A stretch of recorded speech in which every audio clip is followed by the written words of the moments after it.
우리 그리스도인들은 어느 순간부터 이 십자가를 참 가까이 합니다.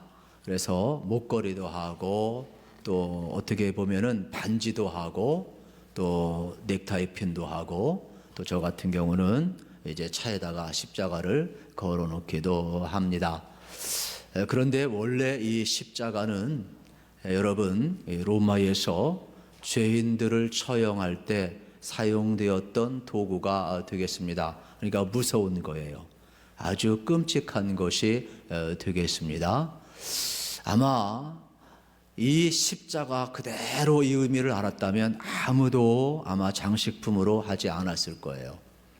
그래서 실질적으로 315년에 로마인이 제정을 했지만 너무나 끔찍하니까 로마인이 이 십자가 처형을 없애버렸습니다. 그래서 역사 속에 315년에 사라지게 되는 겁니다. 근데 어떻게 이러한 십자가가 우리 여러분 그리스도인들에게 더 가까이 할 수 있는 심볼이 되었을까요? 교회마다 다 십자가가 있습니다. 그리고 우리는 이 십자가를 통해서 놀라운 은혜를 받고 있어요. 이것은 놀라운 반전은 어디에서 이루어졌느냐? 예수님이 십자가에서 죽으심으로 놀라운 반전이 이루어진 거예요. 그래서 사도 바울은 고린도전서 2장 2절에서 나는 예수 그리스도의 십자가 외에 다른 어떠한 것도 알기를 원치 아니하노라 작정을 하고 있는 장면을 발견을 하게 되는 겁니다. 실질적으로 십자가는 마귀는 아주 무서워합니다. 여러분 드라큘라도 다른 건 아무것도 무서워하지 않아요. 그런데 십자가만 보이면 파김치가 되고 힘을 못 쓰게 되는 겁니다. 여러분 우리나라가 있지만 아무것도 아니지만은 죄송합니다만은 제가 미군 부대를 갈 일이 많아요. 제 차고 들어가잖아요. 그러면 거기 들어갈 때부터 딱 어디 왔느냐, 누구 왔느냐 딱 적어야 돼요. 그리고 갈 때도요, 속도 그 안에는 대한민국 안에 있지만 미국 영토예요. 미국의 지배를 받아요. 우리나라 땅이 아니에요. 우리 법이 적용이 안 돼요. 속도 20으로 탁 놓고 가야 돼요. 내가 급해가지고 하도 앞에 가지를 않고 서 있어요. 그랬더니 제가 어떡하겠어요? 나는 가야 되겠는데 안 가는 거예요. 살짝 지나갔죠. 목적지에 갔어요. 웬걸 2시간 후에 거기서 대화 나누고 있는데 헌병이 컴플레인이 온 거예요. 그 신고한 거예요. 신고. 그 안에는 자기들의 법이 있어요.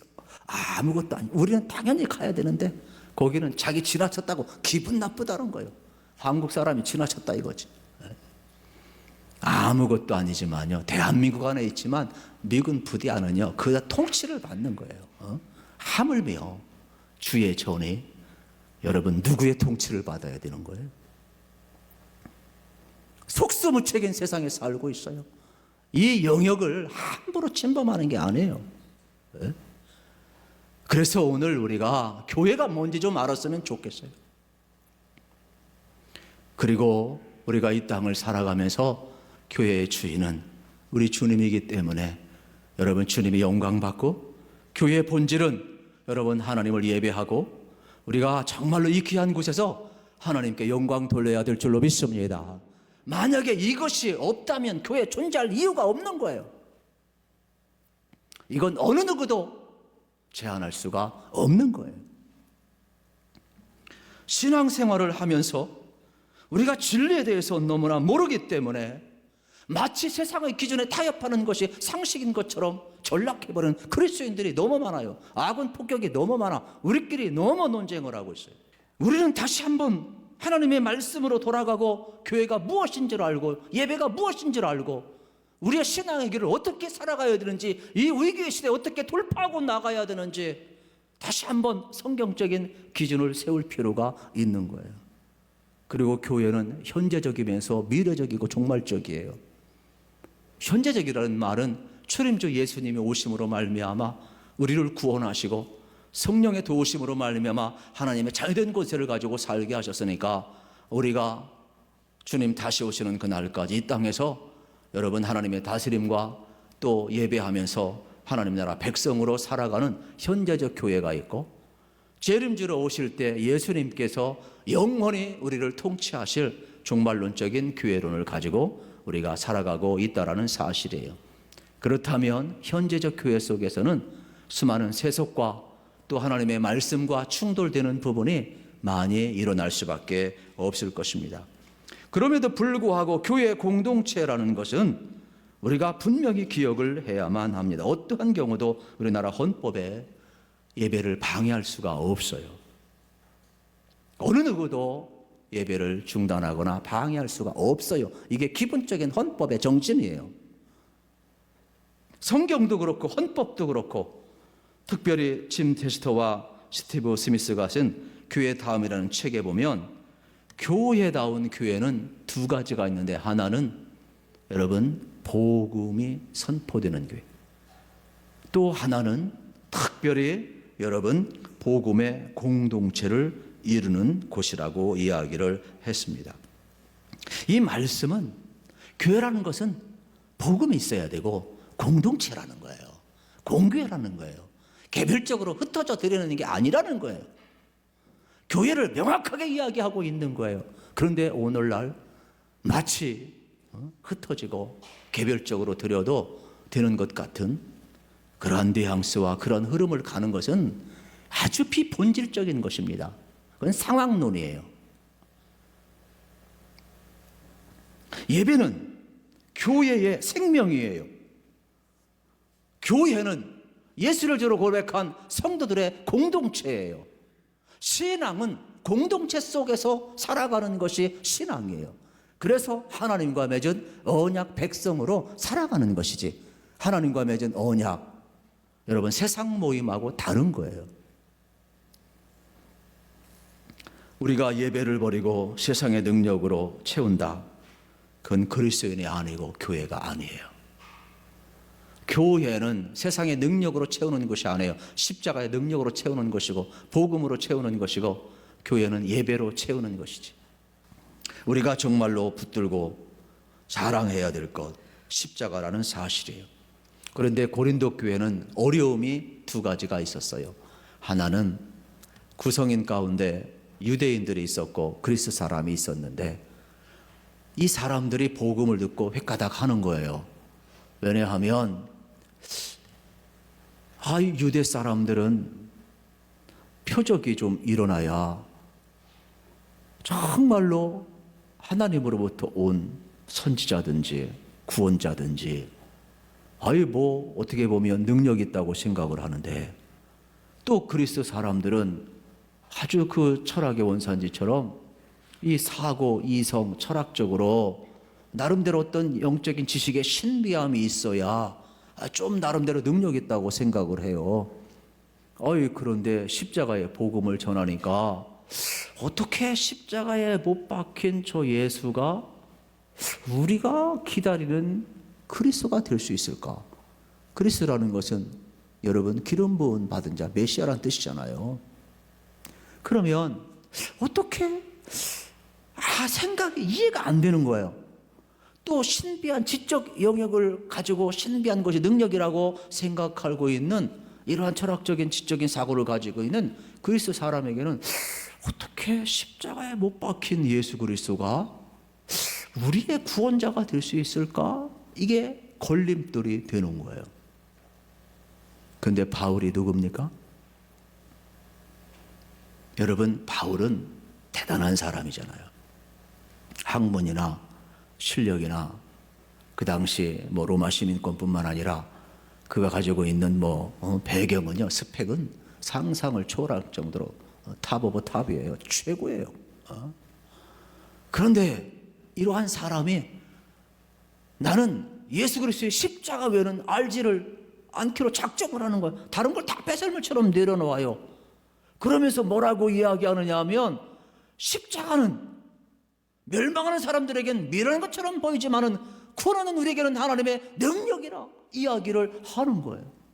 그러면서 누구든지 예수를 믿는 사람마다 구원받는다라는 복음을 전하기 시작을 하는 거예요. 여러분, 바울이 믿었던 그 복음, 제자들이 믿었던 그 복음, 저도 믿고 여러분도 믿잖아요. 이게 여러분 무슨 사건이냐? 하나님의 은혜의 사건이고 성령의 사건인 거예요.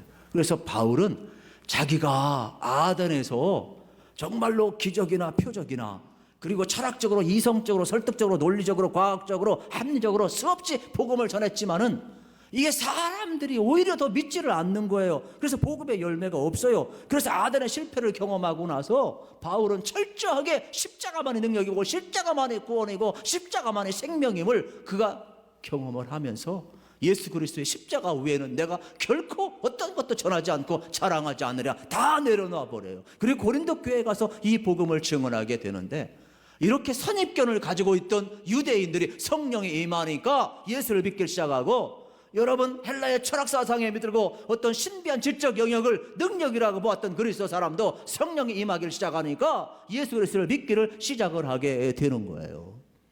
오늘도 마찬가지입니다. 세상의 지혜로는 몰라요. 성령님께서 역사하시게 될 때 십자가에 못 박힌 그 예수 그리스도가 우리의 죄를 사하고 우리를 구원하는 그리스도로 보이게 되고 믿게 된다라는 사실이에요.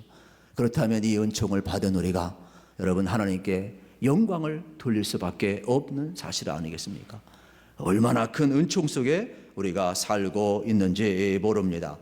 특별히 성경은 이야기를 합니다. 여러분, 이 십자가가 왜 이렇게 능력이냐? 간단합니다. 십자가는요, 여러분, 우리의 죄를 사하는 능력이 있잖아요.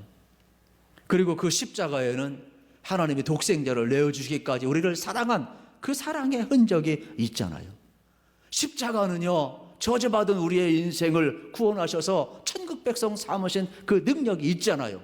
그뿐만 아니라 십자가는 여러분 우리의 삶, 옛 모습을 십자가에 못 박게 하고 죄를 이기면서 하나님의 자녀된 영적 권세를 가지고 살게 하는 능력이 있잖아요.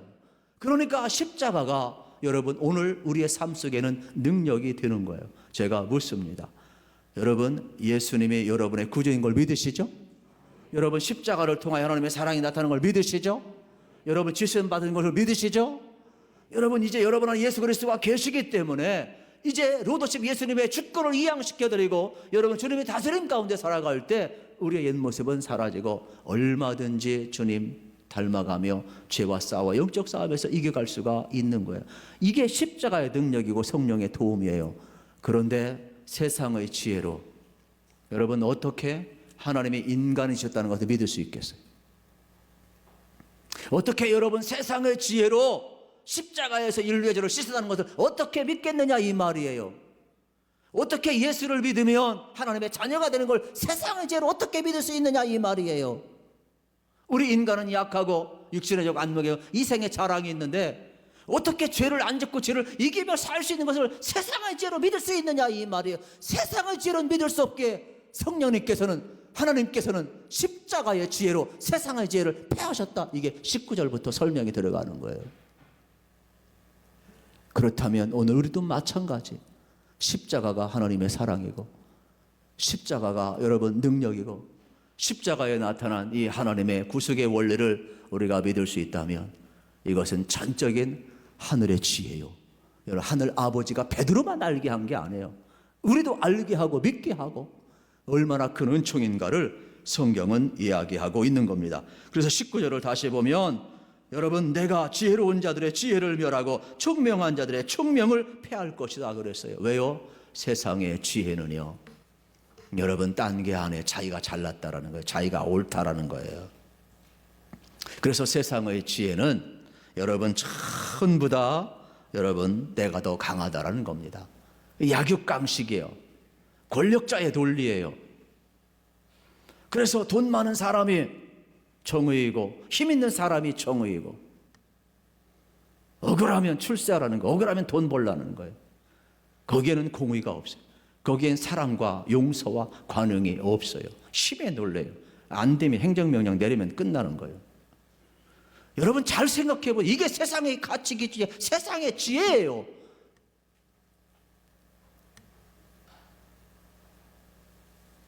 그래서 하나님은 어리석게 보이는 이 십자가의 복음으로 사람을 구원하신다라고 이야기를 합니다. 21절에 이 세상은 그 지혜로 하나님을 알지 못하였다. 하나님의 지혜가 그렇게 되도록 했다라고 이야기를 합니다. 오늘도 마찬가지예요. 이 설교도 성령님이 돕지 아니하면 주님 못 만나죠. 깨닫지 못하죠. 이게 뭐 설득으로 되는 겁니까? 성령님께서 믿게 해주시니까 믿는 거지.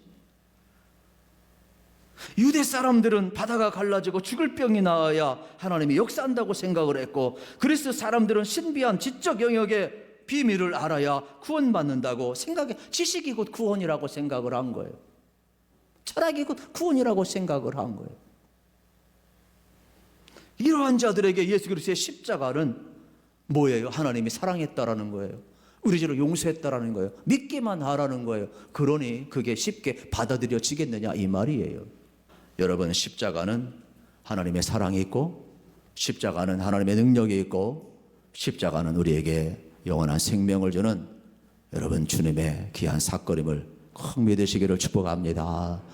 이것이 믿어질 때 우리는 이 사랑에 이끌려 살아갈 수가 있는 거예요. 그런데 오늘날 예수를 믿는다고 하면서 십자가의 능력을 너무나 쉽게 잃어버려요.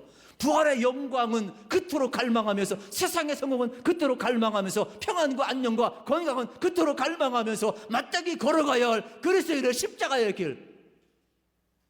주님은 멸시천대를 받으셨는데 이 길을 걷지를 않아요.